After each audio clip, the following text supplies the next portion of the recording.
আসসালামু আলাইকুম। প্রিয় দর্শক, অন্য মঞ্চের আলাপচারিতায় আপনাদের সকলকে আমন্ত্রণ জানাচ্ছি। শুরুর দিকে ডক্টর ইউনূস অথবা তার সরকারের কাউকে আইন শৃঙ্খলা বিষয়ক প্রশ্ন করলে তারা বলতো পরিসংখ্যান দেখান। তারপর অপরাধ সংক্রান্ত কিছু ভুয়া পরিসংখ্যান উল্লেখ করে তারা বোঝানোর চেষ্টা করত আগের আমলের তুলনায় তাদের আমলে আইন শৃঙ্খলা পরিস্থিতি ভালো। আচ্ছা বলুন তো, ইউনূস সরকার বারবার পরিসংখ্যানের কথা কেন বলতো? এনজিও সরকার পরিসংখ্যান বেঁচে খায় সেজন্য, নাকি সরকারের সবাই গণিত প্রেমী সেজন্য? না, এসবের কোনোটিই নয়। সরকার পরিসংখ্যানের কথা বলতো কারণ আপনি সেটা দিতে পারবেন না বা দেখাতে পারবেন না। কিভাবে দেবেন? পরিসংখ্যান তো আর এখন হিসেবের খাতায় ওঠে না, সব পরিসংখ্যান পানিতে ভেসে যায়। গত 1 বছরে দেশের নদীগুলো থেকে প্রতি মাসে 43টি করে লাশ উঠছে। এই 43টি লাশের খোঁজ মিলছে, তাই বছর শেষে হয়তো পরিসংখ্যানে যুক্ত হবে।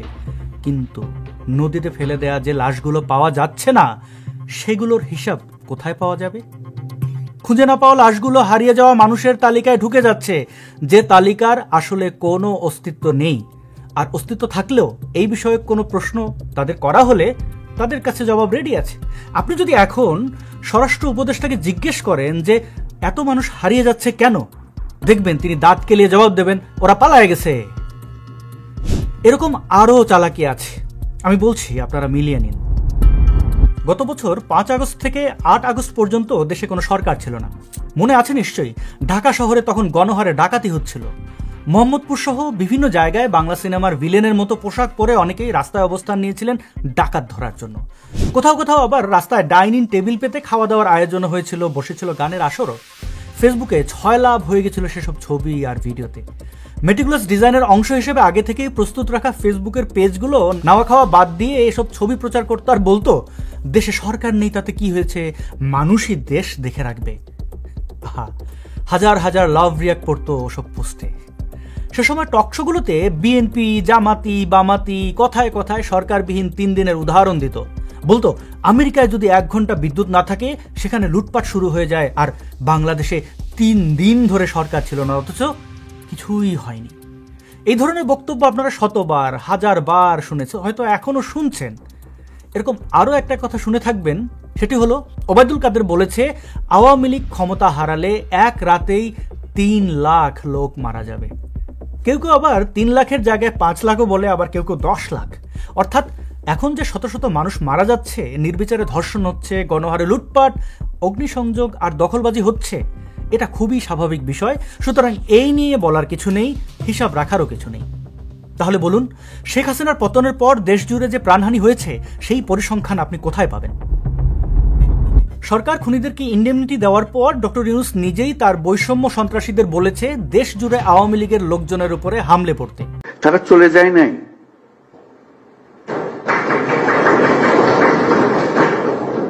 তোমরা বলছো যে তার সরকারে আছে, আমি বলছি তোমার গ্রামেও আছে। শুধু সরকারকে দেখি আমি চলে গেলাম, ওই সরকারে আছে, তারা কিছু করতে পারতেছে না। তোমার গ্রামে আছে, তুমি কিছু করতে পারতেছো? তুমি তো দুঃখ করতে এসছো আজকে, কাজে সেই তেজ আসতে হবে না, এটাকে জায়গা দেবো না আমরা কোথাও। তার প্রেস সেক্রেটারি মবের নাম দিয়েছে প্রেসার গ্রুপ। এখন যে আপনি যেটাকে মব বলছেন, সে তো তৈরি হচ্ছে, বা সে, আমি ওইটাকে মব বলছি না, বলছি প্রেসার গ্রুপ। সে তৈরি হচ্ছে সেই আগের এই যে জার্নালিজমের ফেলিউরের কারণে। এই তো 2 দিন আগেই বাচ্চা উপদেষ্টা বলেছে রাজনৈতিক কর্মসূচিকে মব বলা ঠিক না।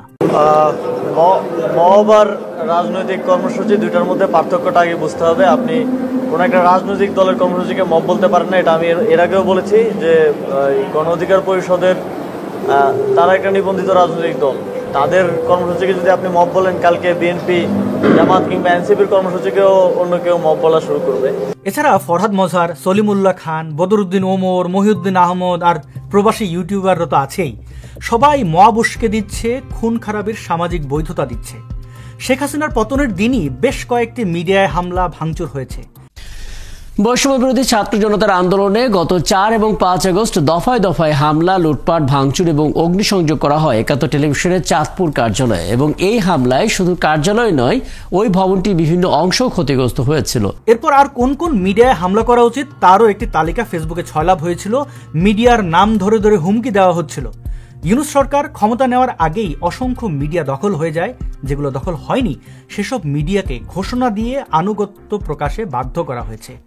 প্রতিষ্ঠান টিকিয়ে রাখার জন্য বিগত সরকারকে নিয়ে মিথ্যাচার আর নতুন সরকারকে নিয়ে অলীক সব আশাবাদের বাণী শোনাতে হয়েছে তাদেরকে। অপরাধের পরিসংখ্যান প্রকাশ করবে এমন সাহস কি কারো ছিল? প্রথম আলো হিন্দু ধর্মাবলম্বীদের উপরে হামলার কিছু পরিসংখ্যান প্রকাশ করেছিল। তারপর কি হয়েছে? প্রথম আলোর অফিসের সামনে জিয়াফত হয়েছে।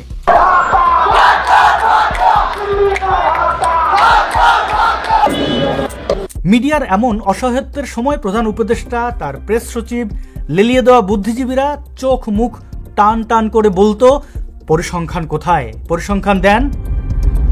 যথাযথ সম্মান প্রদর্শন পূর্ব অত্যন্ত বিনয়ের সাথে বলতে ইচ্ছা করে, আর কয়টা দিন অপেক্ষা কর, পরিসংখ্যান তোর বাপ দেবে। বাপেরা না দিলেও কাকারা কিন্তু ঠিকই দিচ্ছে। দেশে খুনোখুনির পরিমাণ এত বেড়েছে যে মিডিয়াগুলো পরিসংখ্যান না দিয়ে আর পারছে না। যদিও বাস্তবে যা ঘটছে এসব পরিসংখ্যানে তার সিকিভাগও উঠে আসছে না, তবু যেন তেন একটা হিসাব তো দিচ্ছে, এবং তাতেই দেখা যাচ্ছে দেশে সব ধরনের অপরাধের মাত্রা কয়েক গুণ বৃদ্ধি পেয়েছে এবং প্রতি মাসেই আগের মাসের রেকর্ড ভাঙছে। তো সংবাদ মাধ্যমে প্রতিদিনই নতুন নতুন পরিসংখ্যান প্রকাশিত হচ্ছে। এই যেমন গতকাল এখন টিভি থেকে জানতে পারলাম ঢাকা শহরে নাকি প্রতি 2 মাসে 20টি করে খুন হচ্ছে। আমি জানি, আপনারাও জানেন, বাস্তব পরিস্থিতি এর চেয়েও ভয়াবহ। তবু একটা পরিসংখ্যান তো পাওয়া গেল, তাতেই আমরা খুশি। অন্ততপক্ষে এই মানুষগুলো আর অলিখিত বা অস্বীকৃত থাকলো না। এখন টিভির এই প্রতিবেদন থেকে আপনাদের কিছু ফুটেজ দেখাই।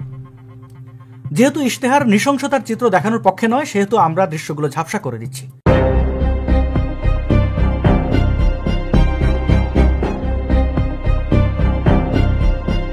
তবে বাস্তব চিত্র যতই ঝাপসা হোক, আপনাদের বুঝতে অসুবিধা হবে না, এই দেশে এখন সব ধরনের অপরাধ বিনা বাধায় হচ্ছে, বিনা প্রতিরোধে হচ্ছে।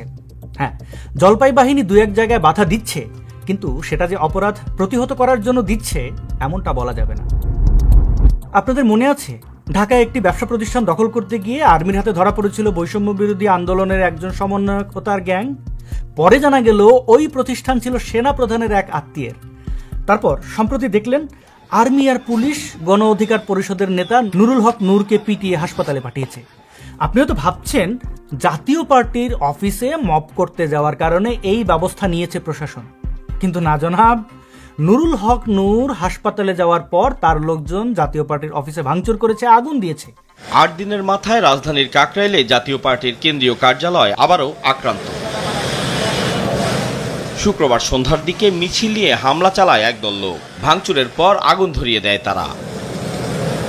শুধু ঢাকার কেন্দ্রীয় অফিসেই নয়, এই ঘটনার জের ধরে সারা দেশে জাতীয় পার্টির অফিস ভাঙচুর হয়েছে, লুটপাট হয়েছে।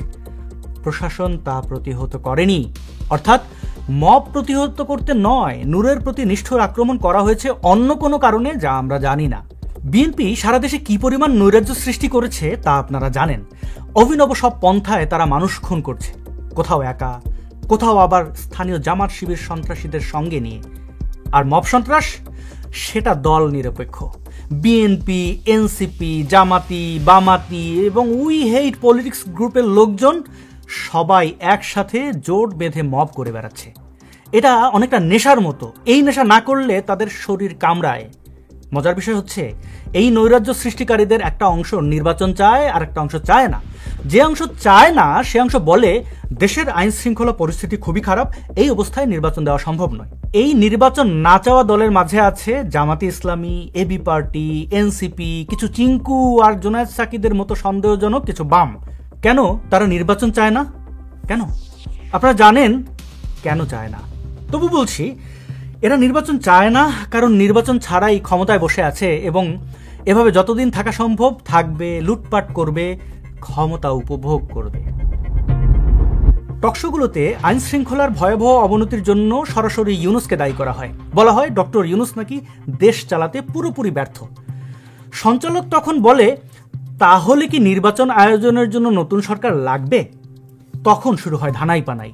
এ সময় বিএনপির লোকজন বলে, একটা শ্রেণী নির্বাচন বানচাল করতে চায়, এরা চায় দেশের আইন শৃঙ্খলা পরিস্থিতি এমন একটা জায়গায় নিয়ে যেতে যেন রাষ্ট্রপতি জরুরি অবস্থা দিতে বাধ্য হয়। আর জামাত এনসিপি তো সরাসরি বলেই ফেলে, এমন পরিস্থিতিতে নির্বাচন আয়োজন সম্ভব নয়।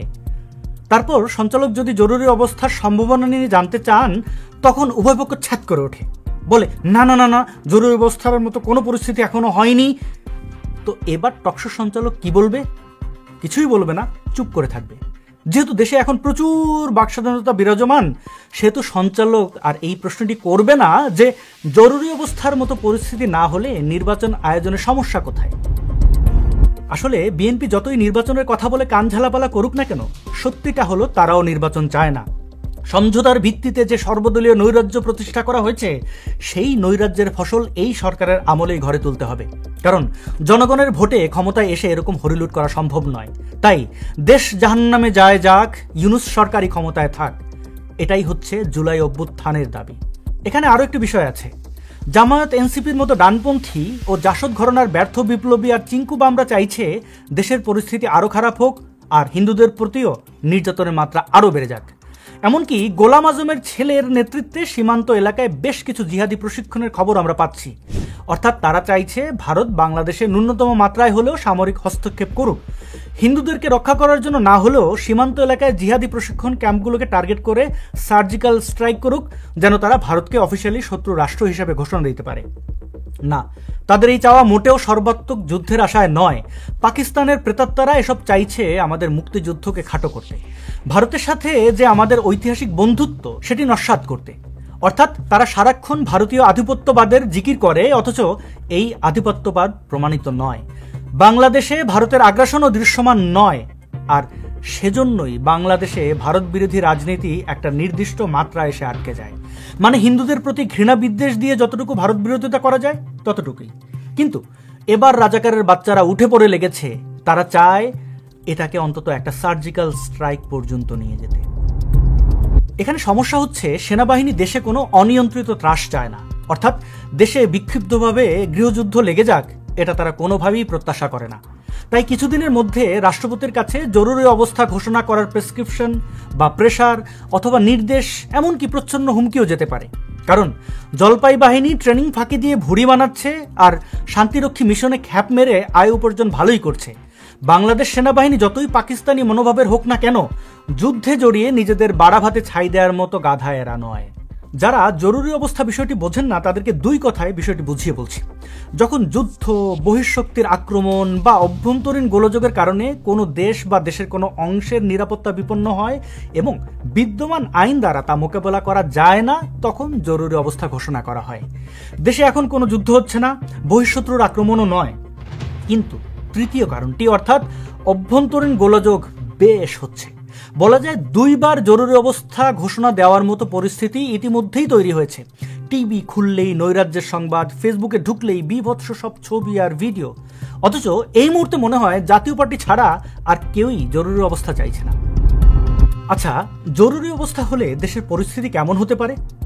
প্রথমত, সংবিধানের অনেক ধারা আইন অনুযায়ী অকার্যকর হয়ে যাবে, নাগরিক জীবন সীমিত হয়ে যাবে, রাজনৈতিক কর্মসূচি নিয়ন্ত্রণ করা হবে এবং আইন শৃঙ্খলা রক্ষায় সেনাবাহিনী আরও সক্রিয়ভাবে অংশ নেবে। সক্রিয়ভাবে বলতে এই দায়িত্ব তাদের উপরই বর্তাবে। তখন কি হবে? তখন দুটি ঘটনা ঘটতে পারে। প্রথমত, মুক্তিযুদ্ধের পক্ষের শক্তি আরও তীব্রভাবে আক্রান্ত হবে। প্রচুর মানুষ এনকাউন্টার অথবা হার্ট অ্যাটাক অথবা পালাতে গিয়ে পানিতে ডুবে অথবা শারীরিক অসুস্থতার জন্য মারা যেতে থাকবে। সমাজের সর্বস্তরে আরও দৃঢ়ভাবে ইসলামিক সন্ত্রাসবাদ প্রতিষ্ঠা পাবে। হাটহাজারির অবস্থা তো দেখতেই পাচ্ছেন। এবং বিএনপি ডেডলি আক্রান্ত হবে। আবার এর উল্টোটাও ঘটতে পারে। নুরুল হক নূরকে মেরে রক্তাক্ত করা যদি কোনো সিগন্যাল হয়, তাহলে ধরে নিতে হবে জরুরি অবস্থার প্রথম কয়েক ঘন্টার মধ্যেই দেশজুড়ে কিংস পার্টি, এনসিপির অসংখ্য নেতাকর্মী ভ্যানিশ হয়ে যাবে। বাকিরা প্রতিদিন কোথাও না কোথাও মবের শিকার হবে। কয়েকজন উপদেষ্টাও অপ্রত্যাশিত কোনো ঘটনার মুখোমুখি হতে পারেন এবং বিএনপির অবস্থা যথারীতি এখানেও অপরিবর্তিত থাকবে। অর্থাৎ ঘটনা যাই ঘটুক না কেন, তারেক রহমানের আর দেশে ফেরা হচ্ছে না। তারপর যখন জরুরি অবস্থা শেষ হবে, তখন অন্য সব নিষেধাজ্ঞার সাথে সাথে ছাত্রলীগের প্রতি নিষেধাজ্ঞাও তুলে নেওয়া হবে এবং আওয়ামী লীগের রাজনৈতিক কর্মকাণ্ডের ওপর দেওয়া স্থগিতাদেশ প্রত্যাহার করা হবে। অর্থাৎ আপা না হোক আপার হেভিওয়েট নেতারা টুস করে দেশে ঢুকে পড়বে। তখন ইউনূস ভাববে, ইস, গতকালই যদি পালিয়ে যেতাম তাহলে এখন আর ধরা পড়তাম না।